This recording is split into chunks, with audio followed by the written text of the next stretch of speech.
In this tutorial video, we're going to take a look at flipping the knobs to the faders on the NUAGE fader unit. We can call this fader flip, knob flip, whatever makes sense.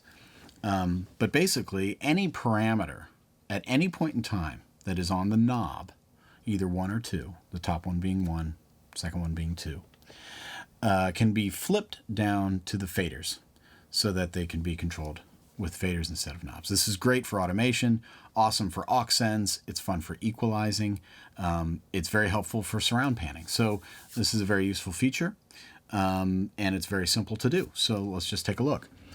For example, right now I have 2 channels up in dual block mode, and they are in the channel strip setup where there's no section enabled in the section control. It's just sort of a smattering of parameters across the channel.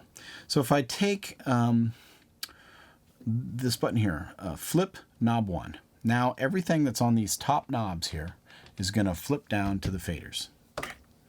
There you go. So now you can see as I'm changing the equalizer with the faders instead of the knobs. Same thing over here.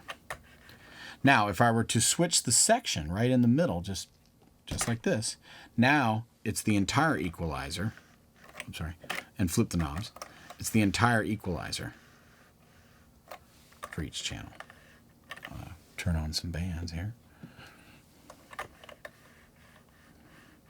This is great for automating EQs. It's really great for aux sends. If I go to the sends section, and then I flip, every time you switch a section, it's going to revert back to volume. They're not going to stay in flip mode.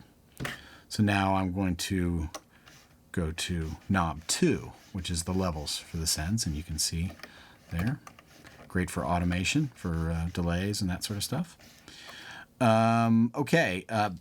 It might be easier to see in just a single channel block mode. If I go to the EQ and flip knob 1 and turn some bands on, very easy to see. Now I'm controlling the gain, and this is the frequency here. And you'll even see on the OLEDs, I'm seeing a readout of my gain, plus 16.3 dB, down to minus 6.1. When I let go, it reverts back to the channel name. And on this fader, I've got hertz, so I'm up to 12.7K down to 1.3K.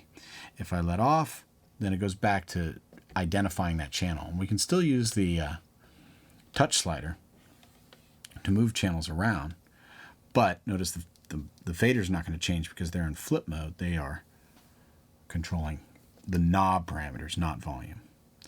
So, but once again, we see where our channels are. So again, if I hit block mode for this channel, now the EQ for that channel is down on the knobs.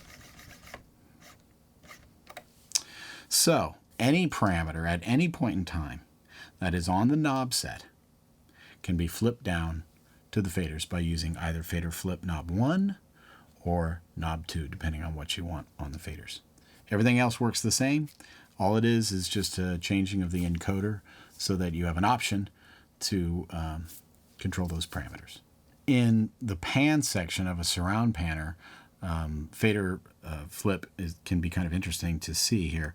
If I adjust the orbit center, meaning rotate the signal around the center point, you can see the X and Y coordinate faders correspond to this orbiting change. You can see the orbiting on screen here in the pan display and see the resulting parameter change.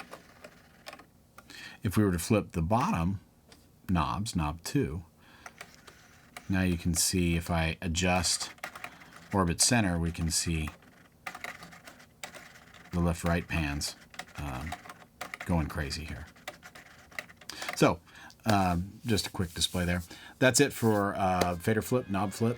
We'll see you in the next video.